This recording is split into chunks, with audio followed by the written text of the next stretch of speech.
why the black woman can't find love. Well, if you want to investigate why we find more than 70% of women in the black community are single, or rather unmarried, because single is too complicated, too convoluted a word to use, because single has too many definitions. She could be single because she's divorced, or she could be single because she's a widow, which is very rare, because women don't stay married long enough to become widows. If they do get married, it's more likely that they would be divorced or separated, and then their husband would die while they're still married legally, but they won't be married in the truest sense of the word. What happens is that many black women are not eligible for marriage. They're not marriage material. They don't qualify, and the reason for that is, first things first, it's a matter of priorities. What's more, or who's more important to her? Let me paint a scenario for you. First things first. What comes first? The husband or the children? Or rather, who comes first? In many cases, the children come first, because when the young lady becomes sexually active, the likelihood of her having children out of wedlock increases 100-fold, maybe even 1,000. It's almost the most sure thing that you could ever bet on.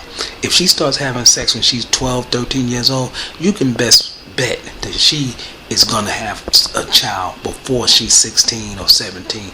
By the time she's 18, she may even have 2. Herein lies the problem. If you're a person who wants to be a wife, you will not have children before you get married. But most of these strong, independent queens can't figure that part out. So they build their life out of order. They have the children first. They start their careers, and then when the career takes off and the children are starting to grow up, that's when they look for a husband. You see, they do it all backwards. That's why it doesn't work. It's the surest form of insanity imaginable, that no matter what the outcome, you can expect a bad end when you lay a bad foundation. If you build a house on sand, when the storm comes, and they will come, you can believe that the house will sink. So, which is the case most of the times with women in the black community, with black women, is that they build their houses on faulty foundations, and then they're shocked when their plan doesn't work. She has children first, she gets an education, she has a career, she buys cars, houses, accumulates assets and wealth in many cases, and then she says, I'm gonna look for a husband. Now, the man, on the other hand, if you look at things the way they were in the good old days, the man wouldn't start his family off with children. He wouldn't start his marriage off by having children by other women and bringing them into his marriage. On the other hand, he would search for a wife, a woman of quality, integrity, a woman of character and respect and honor, and he would want to marry this woman who would increase the value of his life by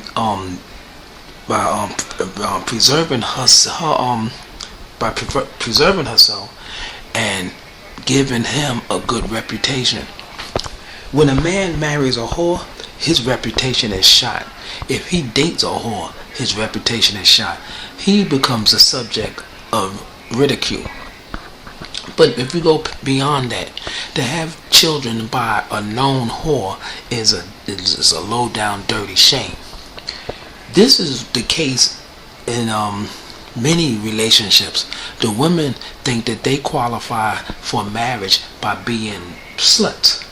They have sex with multiple people over the course of time, um, dozens, maybe hundreds, and sometimes thousands of men and or women, and then they think that that qualifies, that helps to prepare them for holy matrimony.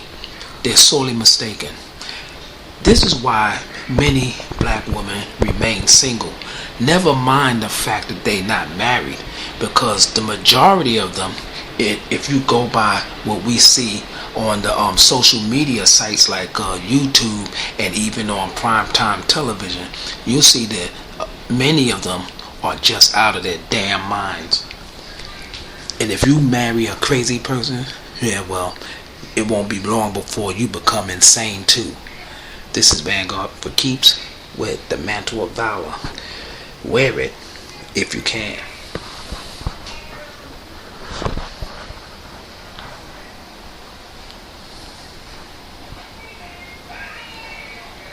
Wait a minute.